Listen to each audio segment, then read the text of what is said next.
Good morning, good evening, good afternoon, good night, whatever time of day this video finds you. You saw the title, so let's just dive right in, right? Why nobody plays blunt weapons in Sunbreak? That's right, we're talking about blunt weapons today. That being the hammer and the hunting horn, and to a lesser extent, sword and shield, which is kind of part of the problem, right? So, at the bonus title update, they released a video that had like a bunch of statistics on the game, right? And it got to the weapon usage stats, and it got to hammer and hunting horn, and yeah, them joints are ranked 11th and 12th in usage in Monster Hunter Rise Sunbreak, only ahead of the lance and gun lance. Sheesh, we are losing big time, right? We're taking a big L, especially hammer. And I got to thinking, I was like, why is this true? Why does nobody play these weapons anymore? And the more I thought about it, the more I came to the conclusion, and I was like, oh, that's because, I think the biggest reason is they're kind of redundant. Blunt weapons are redundant, especially the hammer, right? Because hunting horn is unique in that it has the ability to buff your teammates, and it plays the songs, and that buffs you. So it has its role in like being able to buff teammates, but it's also very different, very weird, very unique. Like hunting horn, like what the heck is that? That's like a Monster Hunter original. It's kind of like a bard, but I don't know. In Monster Hunter, like it's just hella different and kind of weird. So it's understandable why people don't play it. And then also the playstyle got drastically different. So people who maybe played hunting horn before maybe don't like the new hunting horn, and they don't play it here in this game too. But it wasn't like there was many people playing hunting horn before. I think hunting horn was dead last in World and Iceborne. So hey, whatever, they changed the style to get more people to play it, and I guess you could say they were successful. But hammer is damn near completely redundant in Sunbreak, okay? And I'm gonna tell you why. So you play blunt weapons mainly to score knockouts, right? You hit the head of the monster gets knocked out. It creates a huge opening for your teammates if you're playing on multiplayer, because the monster's down on the floor, concussion, and your teammates get a big chance to do lots of damage, right? However, in Sunbreak specifically, there are so many different ways to down a monster that honestly the KOs aren't even a huge deal anymore, right?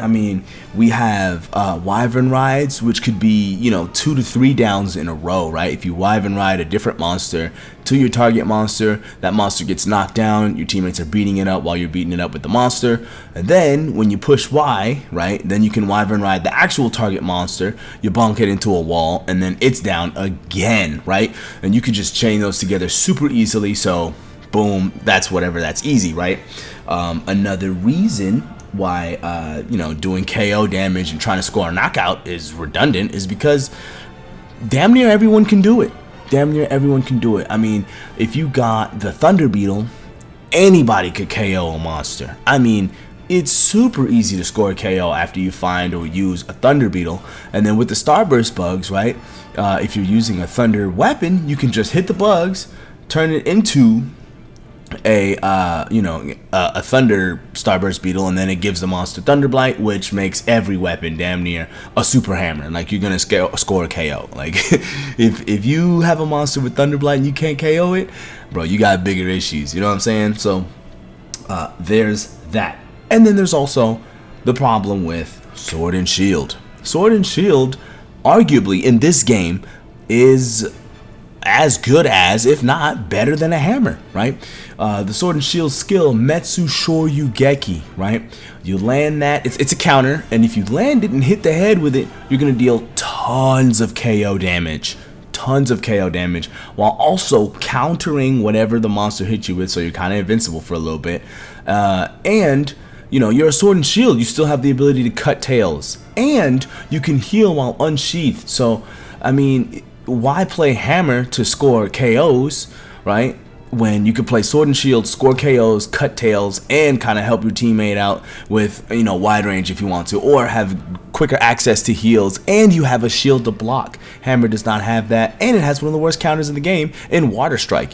You land a Water Strike, sure, you didn't get hit, but only sometimes will you actually land the golf swing that comes after it. So it's like, yo, man, you might as well go ahead and play Sword and Shield, land you a Metsusho Yugeki, and keep it pushing, right? Hammer, super redundant, and Hammer is just, yeah, it's just redundant. Like, why play for KOs when almost everything is a KO, right? And you still get traps. Like, dude, it's just, so that's one of the reasons. And then another one of the reasons is like the play styles for blunt weapons in general are just kind of limited, right? Hammer is supposed to be something like a great sword, right? They both got charges, but you know, they're different, and it's supposed to be a hard-hitting weapon. Like, it's supposed to be, yeah, bro, go for raw with hammer. But in this game, elemental hammer is actually better than raw, which is a crime in and of itself. But it's supposed to be a slower, hard-hitting weapon. Like, yeah, you can move around while you charge, but honestly, you're supposed to charge up and use your limited mobility while you're charging to close in on the monster and score a huge level 3 charge on that head and score the KOs, right? But it's a slower type of play style, right? And while you're swinging it around, it's not very quick. Hunting Horn, also kind of slow, but like I said, very unique. Not many people would naturally gravitate towards something like that. So yeah, and those are your options if you want to play a mainly blunt weapon.